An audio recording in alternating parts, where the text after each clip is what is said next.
The effectiveness of real estate marketing trends and strategies comes and they go. But what happens sometimes is as agents, we just get stuck in doing the same things. Today, I'm going to share with you 7 different strategies that I see that died in 2024, but agents are still doing them. And I'm going to give you exactly what you can do as an alternative that'll get your business going. All right, if we're going to want different results in 2025, we're going to have to do different things. We have to get to a place where we understand what are the things that are effective and what are the things that maybe aren't as effective as they were, and we can do alternatives that are going to get us better results. So I'm going to break down 7 different things that I see right now. Some of them are strategies, some of them are things that people are hoping for that they can do instead. And I'm going to go through and I'm going to break these down in a way that gives you actionable steps on exactly what to do to get this thing going. The first one is door knocking. We still have the opportunity to go out and door knock. And let me just say this, a lot of these, if you do enough of it, it's going to actually work. But we saw some things, especially in the overall economy, politically even this last year, where we thought that the Democrats thought that they had everything won because they had this huge group of people that were out door knocking to make sure that they got the vote out. Well, and alternatively, what you saw is that the other side actually went and did podcast interviews. They went and did social media type of advertising. They went and actually got involved where the people were instead of going to places. Listen, I can't think of a single thing that would get me excited if somebody knocked on my door right now and asked me about. Can't think of a single thing. It's the same way. We have to reverse this and understand that people are coming from a different place than they did in the past. So what can we do instead of door knocking to actually give value in a way that gives us the opportunity to get business? The first thing I can say is you can go out and you can learn how to do a little bit of social media marketing in a way that actually geo-fences an area. There's ways that we can do this. Look, if you don't know how to do this, I'm not going to go into all the details now. Just simply go on YouTube and ask it to teach you how to, or how to geo-target or geo-fence an area for social media marketing. You're going to get all the information you need. But one of the things we can do is we can get very specific on an area. There's also ways that we can get out there and we can do podcast interviews. And look, if you are not sure what to do, think about it from a standpoint. What is it that you would be interested in knowing about? When you moved to your area, what were the questions you had? Sit down and do these types of video content. Become a media source. Become someone. Let me tell you where people are spending time. Spending it right here. They're scrolling through. So what we want to do is we want to get to the place where we're interrupting whatever it is they're doing, or we're putting details in front of them that they're searching for that gives them the information that they want. Now we're at a place where door knocking, yes, if you go out there and you do enough of it, it will absolutely work. But if you're going to be more effective and you're going to do what's working right now, you're going to get on social media and you're going to find a way to meet the people where they are. The second strategy that's not nearly as effective is the standard just listed, just sold postcard. I don't know about you, but when I get my mail, I stand by my garbage can and I actually rip those things as they come in. Of course, I'm in real estate and I'm looking at them and I still can't get rid of them fast enough. I just want to see who they sent because they're all the same. The messaging isn't different. So what can we do as an alternative? The key here is to give them information in a way that entertains them, that educates them, and that gives them the recognition of who you are. So let's talk about a couple ways to do this. I've shared this letter before. You're going to see a copy of it right here. But basically, this is a letter that Noah Escobar utilized where he went out and he actually told the story of how he got the house sold. Here's the problem. When we're doing the standard just sold in 3 days, 10 offers, whatever it is that we've done in the past, people are just sitting there thinking that we're not giving enough. That why do we deserve so much of the income that we receive? Why is our fee so high? So alternatively, let's tell the story of exactly what you did. What is it that you did when they first called you? What is it that you did to market the property? What is the open house? How did you reach out? Tell the story of that and then talk about the negotiations and what happened in the transaction. Tell the story. The second alternative is to introduce them to their neighbor. Get a photo of their neighbor, send it.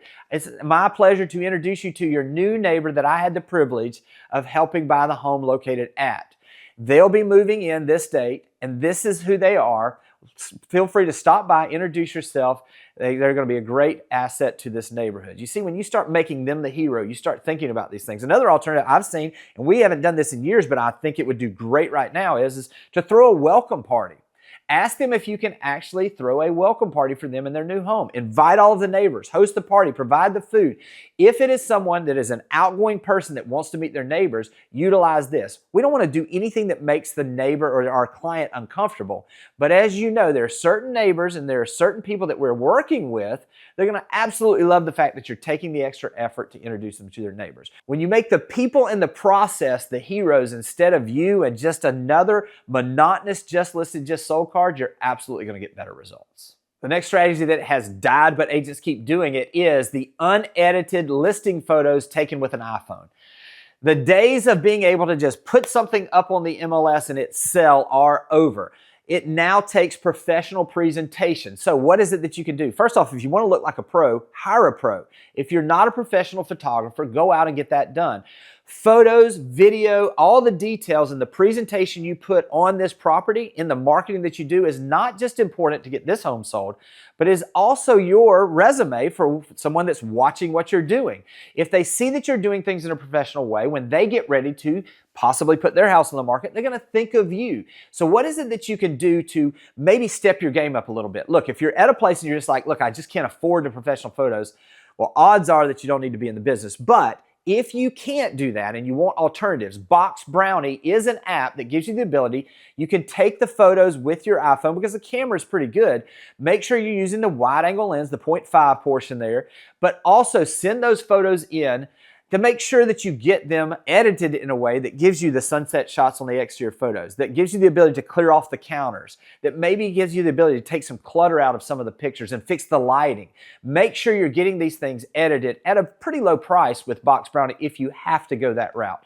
The next thing I would say is to go out and invest in buying a drone.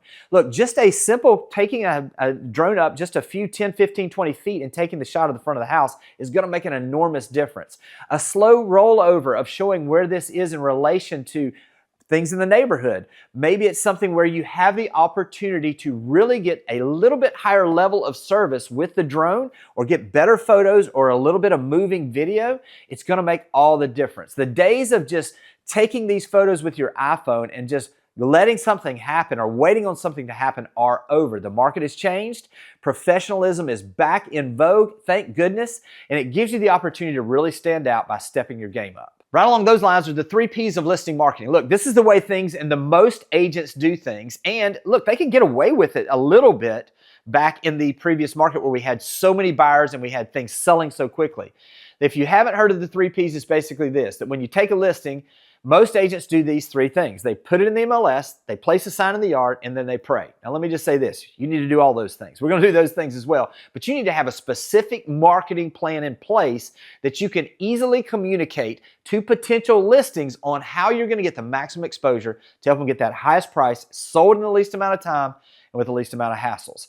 This can be done a couple of different ways. Start thinking about the things that you've done. Notice the way that other agents in other markets are marketing properties.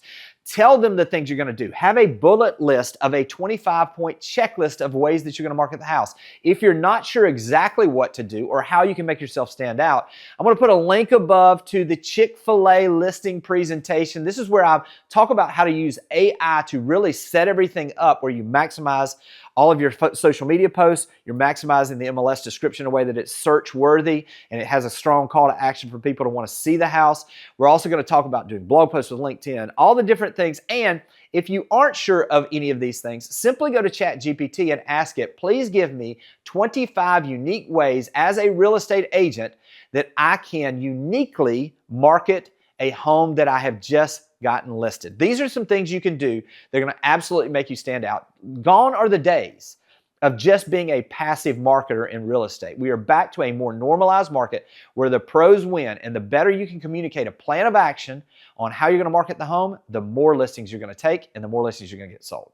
The next one is a little more along the lines of less effective. It's still effective, but it's less effective. There's a better alternative, and that's blog post lead generation. Now, back in the day, we could do blog posts that were very specific to our area. We could talk about certain things that would give us the ability to attract attention to our website, which would lead to leads. Here's the problem now is there is a ton of this content coming out because of ChatGPT. So what we've had now is we have a dilution, or it's diluted now in the effectiveness that you can have with that.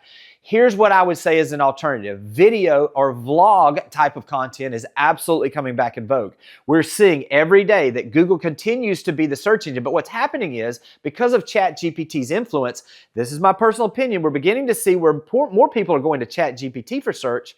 It's gaining on Google. But here's what they're not doing. They're not seeing declines. We're actually seeing acceleration in that in YouTube because people are using YouTube more and more because it gives them a visual understanding of what it is they're searching for. So in other words, those blog posts that you used to write that maybe weren't as effective, here's a couple alternatives. Number one, write it on LinkedIn. The search on LinkedIn is getting better and better. So if you're writing these blog posts, and you can utilize AI to do this for yourself, post those as blog posts on LinkedIn. It has a bigger reach. It also has a better search on Google where it moves it to the top. A couple of other things is think about the blog posts you did as video content.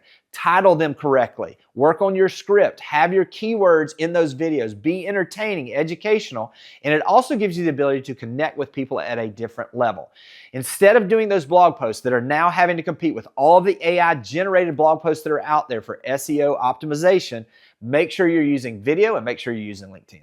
The number 6 thing that I see that died in 2024 was the unprofessional buyer's agent. Those days are over. We are no longer just order takers. Now we have to be able to communicate with everything that happened with the NAR settlement and all the things that are happening with the disclosures for buyer agency. You now have to be able to communicate in a professional way exactly what it is that is the advantage that buyer has working with you.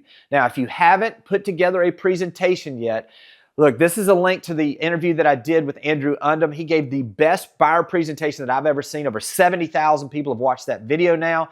It is a great way and a pattern for you to develop the plan of action you have. Now is the time for you to step your game up and become the professional agent on the buyer side specifically that you know you need to be. Develop your plan of action. Be able to communicate it in a way that also gives you the ability to not only help your buyers get the best deal possible now, but creates clients for life. The 7th hope or dream that I saw die in 2024 was that rates would go back down to 5% or lower. Listen, we're now back into a more normalized market. What we saw before is not going to come back anytime soon. It may pop down there, but I'm just telling you what we're seeing and the growth that we're going to see as we go and the amount of inflation we're going to see, that if those rates drop down, all these people that have been sitting on the sidelines are going to flood the market. So what is it that you can do? Now you can become the person who gets a little bit creative in the ways that you can talk about ways that they can continue to get a lower rate. One of the things that I love is I did an interview with Emily McAllister where she talked about utilizing people that were doing move-up buys. And she talked about how they could roll their equity in and they would still have a similar payment from the house that they bought 5 years ago. And now they would still, even though they had a higher rate, because they had more down payment from the previous home, it would equal out to basically the same type of payment. You have to get creative with these things now. You also have to give the ability to talk to people in a way that gives them a comfort with where the market is today. Talk to them. I mean, I hate the idea of, marry the house, date the rate, but let's be real. That is absolutely true. We need to find people now that are in the position to buy and that have the ability to do so. Affordability is affected by the mortgage rates. It's affected by the pricing of the homes. It's affected by the income. We're seeing trends in all those that those are getting better. The question is how are you going to communicate that? Quit waiting on things to happen and start making things happen. Look, if you're in a place where you're wanting your business to grow, now is the time to do those new things. Don't just settle into the things you've always done without questioning whether they're still effective. Ask and think about everything you're doing in a way of, is this the best use of my time and the way that I can bring the most value to the marketplace? If you'll do those things, everything else is going to take care of itself and you'll see your business grow like wildfire in 2025. Hope this has been helpful, and I'll talk to you soon. Thanks for watching the video. I specifically chose the video below for you because it builds on the one you just watched. I hope it's helpful, and I'll talk to you soon.